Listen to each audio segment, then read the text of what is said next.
എന്നറിയാതെ ഇവളെന്താ ചെയ്തത്? ഒരാളുടെ കയ്യിൽ നിന്നും കടമായിട്ട് കുറച്ച് പണം വാങ്ങി.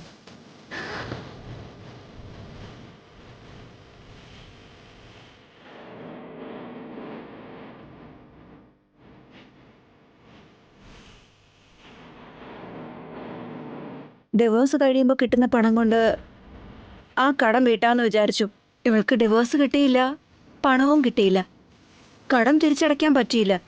അതിപ്പോൾ എൻ്റെ തലയിൽ വന്നു വീണിരിക്കുക. കടം തിരിച്ചടയ്ക്കാൻ പറഞ്ഞ് പ്രഷർ ചെയ്തുകൊണ്ടിരിക്കുക. കൊടുക്കാൻ എൻ്റെ കയ്യിൽ പണമില്ല. നിങ്ങളോട് ചോദിച്ചു വാങ്ങിക്കാൻ പറഞ്ഞു. ആ പണം നിങ്ങളോട് ചോദിക്കാൻ പറ്റില്ലെന്ന് പറഞ്ഞ് ഞാൻ തന്നെ അത് അടയ്ക്കണമെന്ന് പറഞ്ഞ് എൻ്റെ കാലിൽ വീണതാ. ഇതാ ചേച്ചി നടന്നത്. എന്നെ രക്ഷിച്ചതിന് നന്ദിയുണ്ട് മോം. കടം വാങ്ങുന്നൊന്നും അത്ര വലിയ തെറ്റല്ലല്ലോ. അതിനു വേണ്ടി നീ അമ്മയുടെ കാലിൽ വീഴേണ്ട ആവശ്യം എന്താ? അത് നിങ്ങളോടൊന്നും പറഞ്ഞില്ലല്ലോ, അതുകൊണ്ടാ. നീ എത്ര രൂപയാ കടം വാങ്ങിയത്? 10 ലക്ഷം. കാർത്തിക, നീ അത്രയും കാശ് എന്താ ചെയ്തേ? എവിടെ കൊണ്ടുപോയി കുഴിച്ചിട്ടു? ഒരു ബിസിനസ്സിൽ ഇൻവെസ്റ്റ് ചെയ്തു, അത് ലോസായി പോയി. അല്ല, തനിക്ക് ഞങ്ങളോടൊരു വാക്ക് പറയായിരുന്നില്ലേ? വെറുതെ അമ്മ ഇങ്ങനെ ടെൻഷനാക്കുന്നത് തെറ്റല്ലേ? അങ്ങനെ പറയാബേ. 10 ലക്ഷം അടയ്ക്കാൻ പറഞ്ഞാ ഞാൻ എവിടെ നിന്നെടുത്ത് അടയ്ക്കാനാ? ഈ കടത്തിന്റെ കാര്യം ഞങ്ങൾ നോക്കിക്കോളാം ആന്റി, നിങ്ങളെ ടെൻഷനാവണ്ട. അത് പോട്ടെ, കാശിനെ കുറിച്ച് ഓർത്ത് നീ അങ്ങനെ ടെൻഷൻ ആകാറില്ലല്ലോ കാർത്തിക. ഇപ്പൊ എന്താ വീട്ടിൽ പറയാതെ നിന്റെ അമ്മയെ വെറുതെ ടെൻഷൻ എടുപ്പിക്കുന്ന? എനിക്ക് ഡിവോഴ്സും ജീവനാംശവും കിട്ടുമെന്ന് വിചാരിച്ചു. അതുകൊണ്ട് കടത്തിന്റെ കാര്യം നിങ്ങളോട് പറയണ്ടെന്ന് കരുതി. നിനക്ക് ഡിവോഴ്സും കിട്ടില്ല, എനിക്ക് കമ്മീഷനും കിട്ടില്ല. ആ കടത്തെക്കുറിച്ച് സംസാരിക്കാനാണ് ഞാൻ വന്നത്. ഇവള് വാങ്ങിയ കടവും ഞാനുമായിട്ട് യാതൊരു ബന്ധവും ഇല്ല. എന്നാ ഞാൻ ഇറങ്ങുന്നു. പോയിട്ട് വരാം ചേച്ചി. മമ്മിയെ യാത്രയാക്കിയിട്ട് വരാം.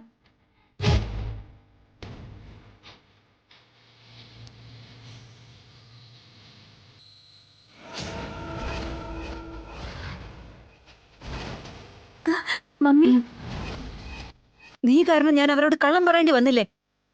ഇനിയും ഇങ്ങനെ എത്ര കള്ളം പറയേണ്ടി വരും? വളരെ താങ്ക്സ് ഉണ്ട് മമ്മി.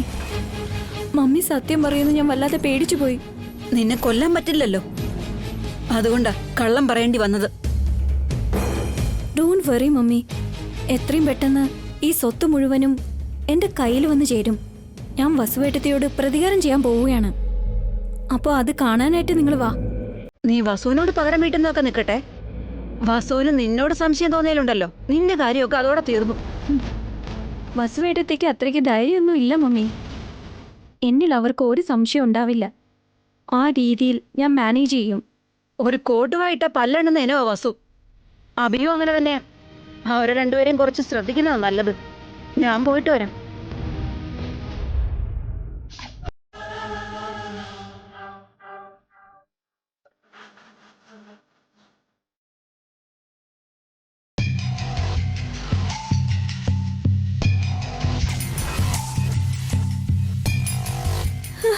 മമ്മിയുടെ കാലിൽ വീഴാം, എന്നെ ജീവിക്കാൻ അനുവദിക്കണം.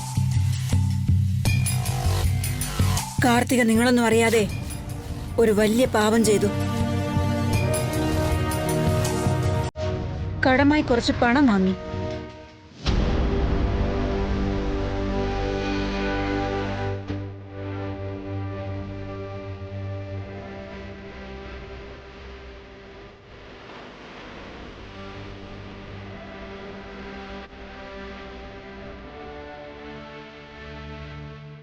വസുന്ധര,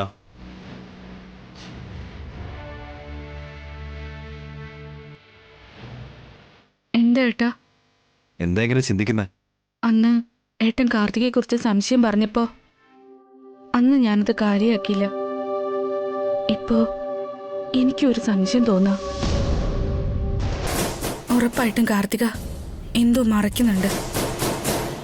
എന്തിനെ കുറിച്ച് ഓർത്ത് ടെൻഷൻ അടിക്കുന്നു? എനിക്കും അങ്ങനെ തോന്നുന്നുണ്ട് എടത്തി. എന്റെ അടുത്ത് പോലും അവള് സസ്പീഷ്യസ് ആയിട്ട് പെരുമാറുന്നേ. എന്നെ കാണുമ്പോ തന്നെ അവള് ടെൻഷൻ ആവുന്നുണ്ട്. നമ്മുടെ കുടുംബത്തോട് മാത്രമല്ല അഖിൽ, അവളുടെ അമ്മയെ കാണുമ്പോ പോലും അവൾ ആകെ ടെൻഷനിലാവുക. ഇത്രയും നാളും അവളുടെ അമ്മ വന്ന അവള് ഭയങ്കര സന്തോഷത്തിലായിരിക്കും ഇരിക്കുക. രണ്ടുപേരും ചേർന്ന് എന്താ പ്ലാൻ ചെയ്യുന്നെന്ന് ഓർത്ത് നമ്മളെ ടെൻഷനിലാവുന്നത്.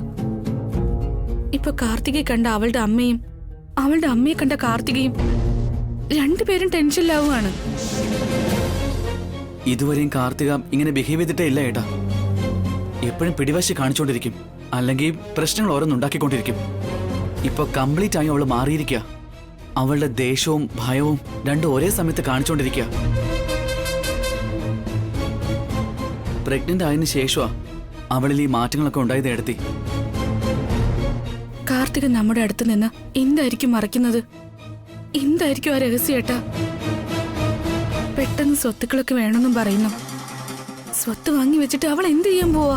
ധൃതി പിടിച്ച് അവൾക്ക് സ്വത്തൊന്നും എഴുതി കൊടുക്കല്ലേ ഏട്ടാ. അവൾ എപ്പോ എങ്ങനെ മാറുമെന്നും ആർക്കും പറയാൻ പറ്റില്ല. അവളെ നമുക്ക് വളരെയധികം സൂക്ഷിക്കണം. ആ കാര്യങ്ങളൊക്കെ ഞങ്ങൾ നോക്കിക്കൊള്ളാക്കിൽ. നീ ആവശ്യമില്ലാതെ മനസ്സ് വിഷമിപ്പിക്കരുത്. ഇപ്പോൾ നിനക്ക് മനസ്സമാധാനമാണോ പ്രധാനം? കാർത്തികയുടെ ബിഹേവിയർ, അവൾ കാണിക്കുന്ന ഓരോ കാര്യങ്ങൾ കാണുമ്പോ ഞാൻ എങ്ങനെയാട്ടാ മനസ്സമാധാനമായിട്ട് ഇരിക്കുന്നത്? കാർത്തികയുടെ വിഷയം ഞങ്ങൾക്ക് വിട്ടതാ, ഞങ്ങൾ നോക്കിക്കോളാം.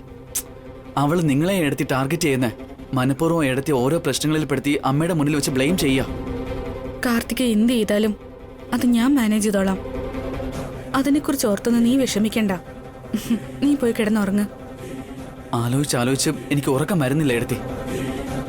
എന്റെ വിശപ്പ് പോലും ചത്തുപോയി.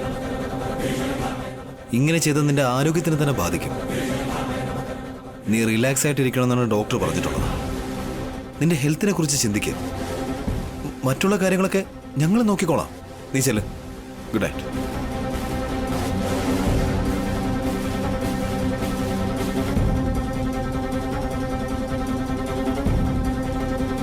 കാർത്തിക എന്താണോ മറച്ചു വെക്കുന്നത് ആ കാര്യം അഖിൽ അറിയരുത്. നമ്മൾ എന്തായാലും ശ്രദ്ധയോടെ ഇരിക്കണം. കാർത്തിക എന്താണ് മറയ്ക്കുന്നതെന്ന് നമ്മൾ മനസ്സിലാക്കിയില്ലല്ലേ? അത് അഖിൽ അറിയാതെ നമുക്ക് ശ്രദ്ധിക്കാൻ പറ്റുമോ? അത് ഞാൻ കണ്ടുപിടിക്കും. കാർത്തികയുടെ മനസ്സിൽ എന്താ ഉള്ളതെന്ന് പുറത്തു കൊണ്ടുവരും. ആ രഹസ്യം അവളുടെ വാഗൊണ്ട് തന്നെ പറയിപ്പിക്കും.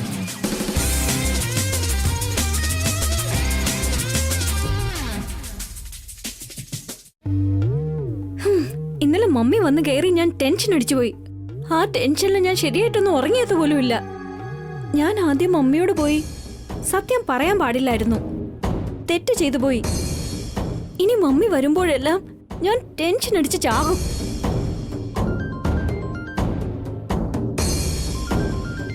രാവിലെ തന്നെ ആരാ വിളിക്കുന്നേ?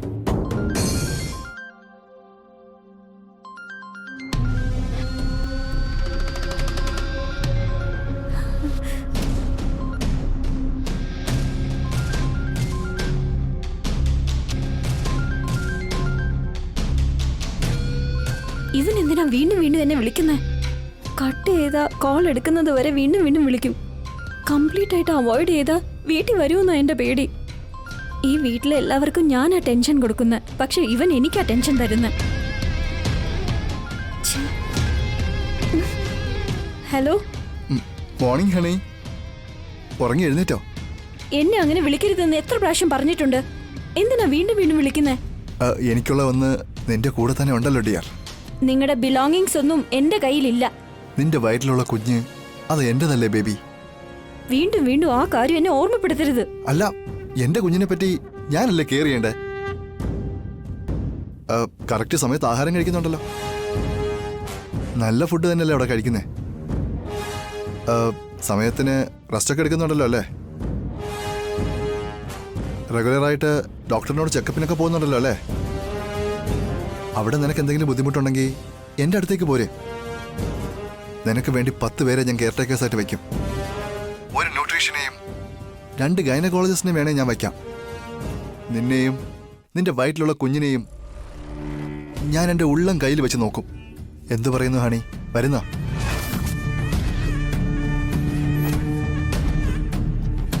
എനിക്കൊന്നും ആവശ്യമില്ല. ഞാൻ ഒരിടത്തും വരില്ല. എന്നെ ശല്യം ചെയ്യാതെ എന്തിനാ വിളിച്ചതെന്ന് ആദ്യം പറ. നിന്നെ കൊണ്ട് എനിക്ക് വീണ്ടും ഒരു ആവശ്യമുണ്ട്. നിനക്ക് വേണ്ടി ഇനി ഞാൻ ഒന്നും ചെയ്യില്ല. ചെയ്യും നീ. ചെയ്യില്ലെന്ന് ഞാൻ പറഞ്ഞില്ലേ? നിന്റെ ജോലി ഞാൻ കളഞ്ഞിട്ട് വന്നതല്ലേ? പക്ഷേ ഞാൻ നിന്നെ ഇപ്പോഴും വിട്ടിട്ടില്ലല്ലോ. എൻ്റെ ഗിഫ്റ്റായിട്ട് നിനക്ക് ഞാൻ എൻ്റെ കുഞ്ഞിനെ തന്നിരിക്കുകയല്ലേ. വൃത്തികേട് സംസാരിക്കരുത്. ഹാ, ഭംഗി വാക്ക് പറയാൻ എനിക്കറിയില്ല. ഞാൻ പറയുന്ന കാര്യം നീ ചെയ്തില്ലെങ്കിൽ നമ്മുടെ കുഞ്ഞിനെ പറ്റി നിന്റെ വീട്ടുകാരോട് ഞാൻ പറയും. എന്നെ ഇങ്ങനെ ഭീഷണിപ്പെടുത്താൻ നിനക്ക് നാണമില്ലേ? എനിക്ക് വേറെ വഴി അറിയില്ല ബേബി. ഇപ്പൊ ഞാൻ എന്ത് ചെയ്യണം? ഇന്ന് നിന്റെ വീട്ടിൽ 2 സ്പോൺസേഴ്സ് വരുന്നുണ്ട്. ടെൻഡർ കൊട്ടേഷൻ അനുസരിച്ച് ഗവൺമെന്റ് ഈവന്റ് ചെയ്യുന്നതിന് അഭിരാമുമായിട്ട് എഗ്രിമെന്റ് സൈൻ ചെയ്യിക്കാൻ പോവാ. അത് നീ തടയണം.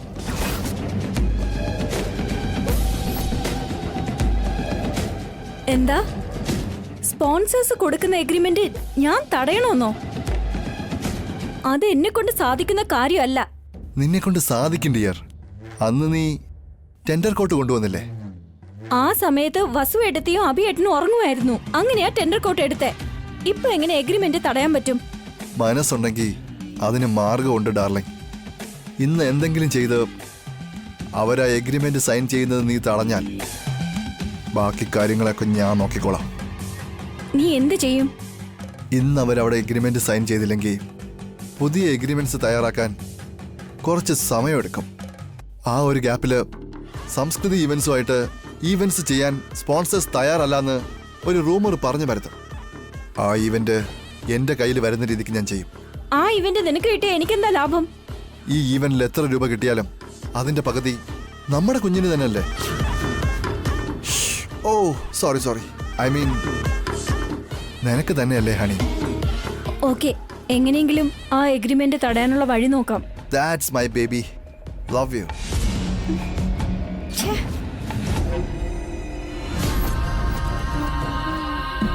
എന്തെങ്കിലും ചെയ്ത് തന്ത്രപരമായിട്ട് ഇവന്റെ നിന്ന് രക്ഷപ്പെടണം. ഇല്ലെങ്കിൽ എന്റെ അവസ്ഥ അപകടത്തിലാകും.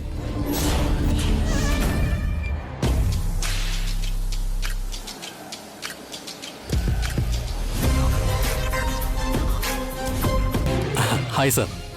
ഹലോ, സുഖമായിരിക്കില്ലേ സാർ? എഗ്രിമെന്റ് സൈൻ ചെയ്യുന്നതിന് നിങ്ങൾ വരുമെന്ന് അഭി പറഞ്ഞിരുന്നു. എല്ലാവരും നിങ്ങൾക്ക് വേണ്ടി വെയിറ്റ് ചെയ്യാണ്. വന്നട്ടെ.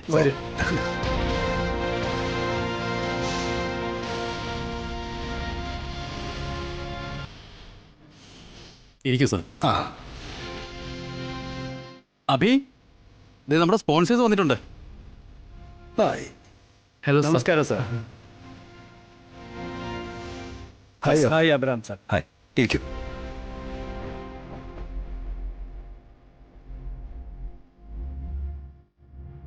നമസ്കാരം സർ. നമസ്കാരം. ഇതെന്റെ അമ്മയാണ്. നമസ്കാരം. നമസ്കാരം. ഇരിക്കമ്മേ.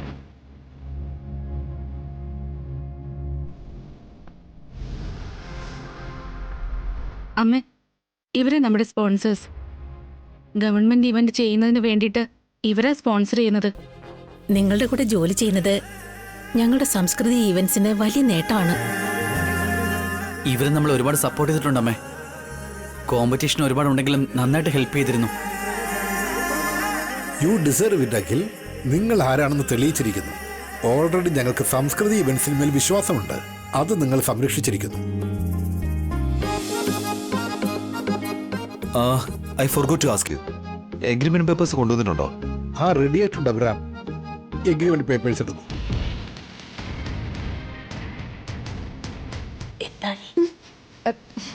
എന്താ ആന്റി? എങ്ങനെയെങ്കിലും എഗ്രിമെന്റിൽ സൈൻ ചെയ്യാതെ നോക്കണം. ഇവിടെ എന്താണ് നടക്കുന്നേ? സിനിമ കാണുമായിരുന്നു. ഇതൊക്കെ എന്താ പറ്റിയേ? ചോദിച്ചതിന് തർക്കത്തിലാണല്ലോ പറയുന്നത്.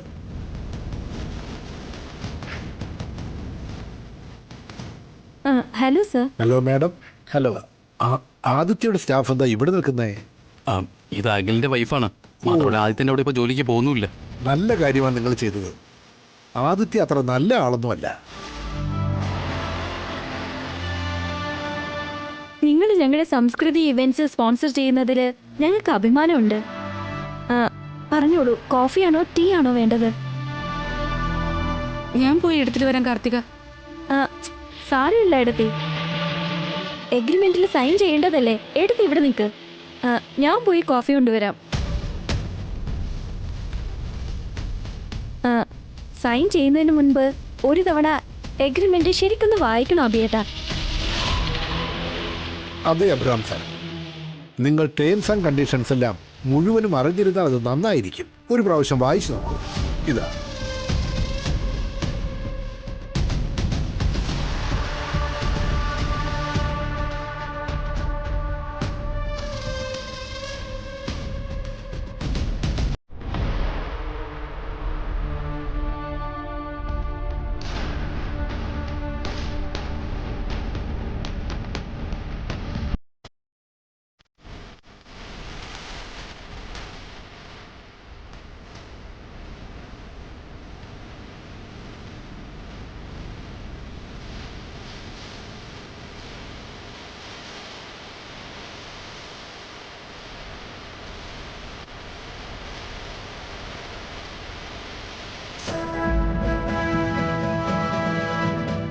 ഈ കോഫി ആ എഗ്രിമെന്റ് പേപ്പേഴ്സിന്റെ മുകളിലേക്ക് വീഴണം.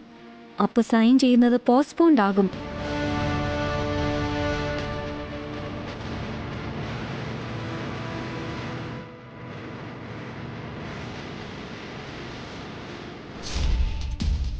സർ, ആദ്യം എല്ലാവരും കോഫി കുടിച്ചേ, അതിനുശേഷം എല്ലാവർക്കും സൈൻ ചെയ്യാം.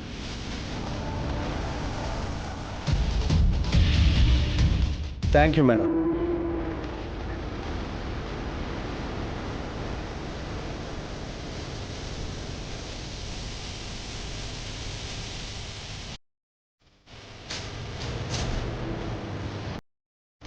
ഇതാ അഭിയേട്ടാ.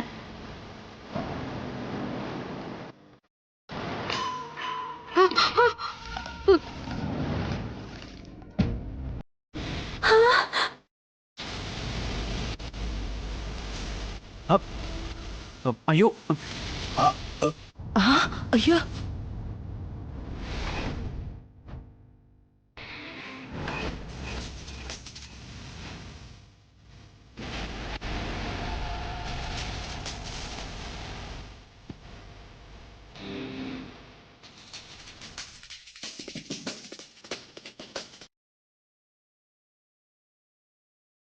ശ്രദ്ധിച്ച് കാർത്തികേ, ഇത് വളരെ പ്രധാനപ്പെട്ട ഡോക്യുമെന്റ്സാ. സോറി അമ്മേ, കയ്യിൽ നിന്ന് സ്ലിപ്പായതാ.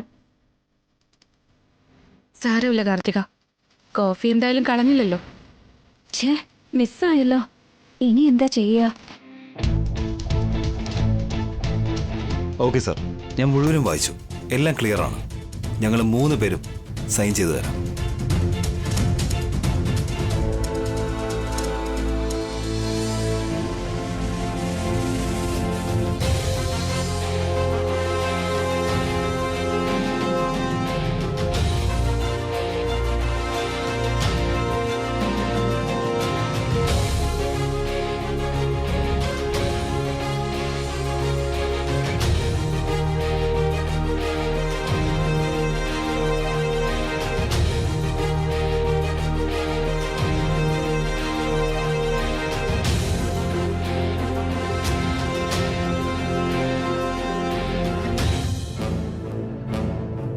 Thanks Abraham. നിങ്ങളോട് ചേർന്ന് ജോലി ചെയ്യുന്നത് ഞങ്ങൾക്ക് അഭിമാനം തരുന്ന കാര്യമാണ്. ഫോർമാലിറ്റീസ് കംപ്ലീറ്റ് ആയാലുടൻ ഞങ്ങൾ അറിയിക്കാം. Thank you sir. പോയിട്ട് വരട്ടെ. പോയിട്ട് വരാം. ശരി, പോയിട്ട് വരാം സാർ.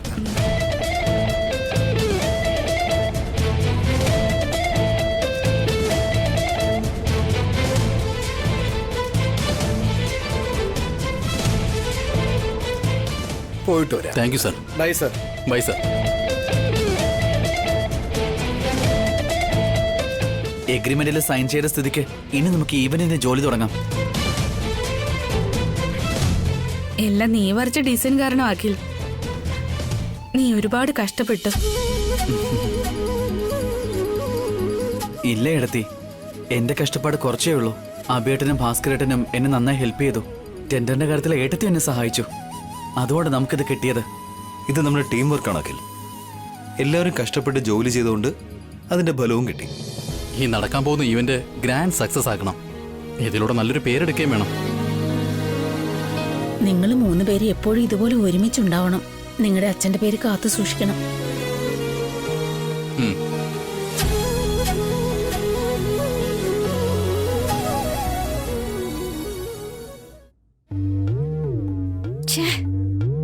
എഗ്രിമെന്റ് എന്നെ കൊണ്ട് തടയാൻ പറ്റിയില്ല. സൈനും ഇട്ട് കഴിഞ്ഞു. ഇപ്പൊ ആദിത്യോട് എന്ത് പറയും?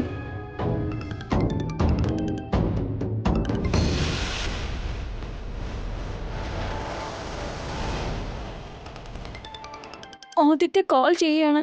ഞാൻ എന്ത് പറയും? ഹലോ. ആ എന്തായി കാർത്തിക? സ്പോൺസേഴ്സ് വന്നോ? എഗ്രിമെന്റ് നീ തടഞ്ഞോ? സോറി ആദിത്യ.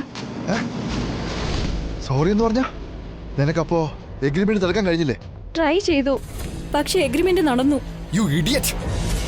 ഇത്ര നല്ലൊരു ചാൻസ് നീ എന്തിനാ മിസ് ചെയ്തേ? ഞാൻ മനഃപൂർവ്വം ചെയ്യാത്തതാണോ? മിസ്സായതല്ലേ? ആ എഗ്രിമെന്റ് തടുത്തില്ലെങ്കിൽ പിന്നെ എന്താ സംഭവിക്കാൻ ഞാൻ നിന്നോട് പറഞ്ഞല്ലേ? നീ പറഞ്ഞെന്ന് കരുതി അത് പെട്ടെന്നങ്ങ് നടക്കോ? ഇവിടെ ഒരുപാട് പ്രോബ്ലംസ് ഉണ്ട്.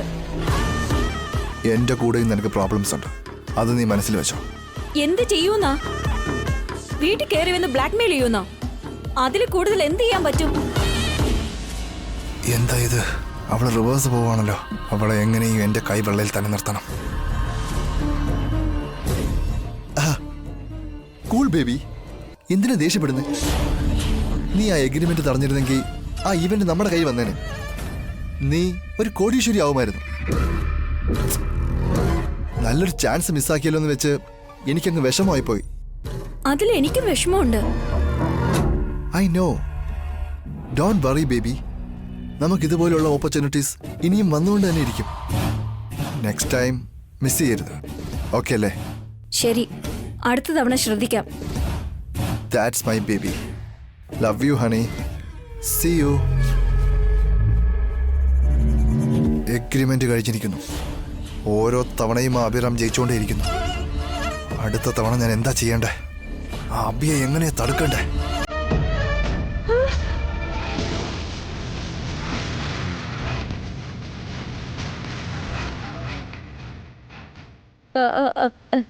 ഏട്ടത്തി ഇവിടെ എന്താ ചെയ്യുന്നേ?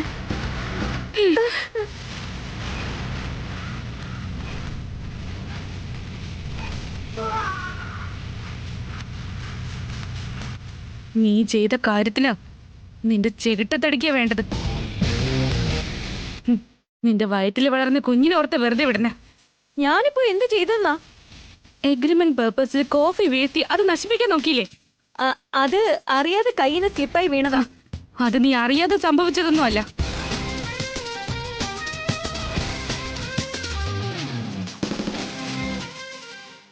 നീ മനഃപൂർവ്വം ചെയ്തതാന്ന് എനിക്കറിയാം. നീ രാവിലെ ആദിത്യ ഫോൺ വിളിച്ച് പറഞ്ഞില്ലേ? അത് ഞാൻ കേട്ടു.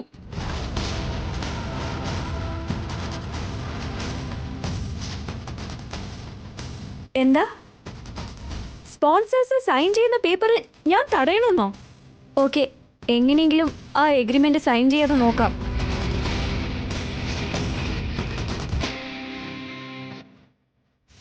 അപ്പോഴേ പറഞ്ഞ് വിലക്കേണ്ടതായിരുന്നു. പക്ഷേ നിന്റെ പ്ലാൻ എന്താണെന്ന് അറിയാൻ വേണ്ടിട്ടായിരുന്നു വെയിറ്റ് ചെയ്തിരുന്നേ. നിന്റെ കോഫി പ്ലാൻ എനിക്ക് മനസ്സിലായതുകൊണ്ടാ ഞാൻ ആ കപ്പ് പിടിച്ചത്. നിന്നെ കുറിച്ച് അപ്പോഴേ എല്ലാവരോടും പറയേണ്ടതായിരുന്നു. ഗർഭിണിയായിരിക്കുന്ന നീ അവരുടെയൊക്കെ വഴക്ക് കേൾക്കണ്ടെന്ന് വിചാരിച്ചിട്ടാ പറയാത്ത. ആദിത്യന്റെ കമ്പനിന്റെ ജോലി റിസൈൻ ചെയ്ത് വന്നതല്ലേ നീ? പിന്നെ ഇനിയും എന്തിനാ നീ അവന് വേണ്ടി ജോലി ചെയ്യുന്ന? കാശിനു വേണ്ടിയാണോ? അതിന് പകുതി സ്വത്ത് നിനക്ക് തരാമെന്ന് പറഞ്ഞില്ലേ? ഓഫീസിലെ ചെയർമാൻ പോസ്റ്റും വീട്ടിലെ അധികാരം എല്ലാം നിനക്ക് തരാമെന്ന് പറഞ്ഞതല്ലേ ഞങ്ങള്? ഇതിൽ കൂടുതൽ നിനക്കിനി എന്താ വേണ്ടത്? എന്തിനാ നീ അവൻ പറയുന്നത് കേൾക്കുന്നത്? ഈ വീട്ടിൽ നിനക്ക് കിട്ടുന്ന സ്നേഹം മറ്റൊരു വീട്ടിൽ നിന്നും കിട്ടില്ല. അതുപോലെ ഇവിടുന്ന് കിട്ടുന്നത് മറ്റൊരിടത്തു നിന്നും കിട്ടില്ല. ഇനി ഇതുപോലൊരു മണ്ടത്തരം ചെയ്യരുത്. ആദിത്യയുടെ കോണ്ടാക്ട് കളയും. പറ്റില്ലെന്ന് പറഞ്ഞ് അവനെ നീ കോണ്ടാക്ട് ചെയ്യാൻ ശ്രമിച്ച അന്ന് ഞാൻ ഈ സംസാരം മാത്രം ആയിരിക്കില്ല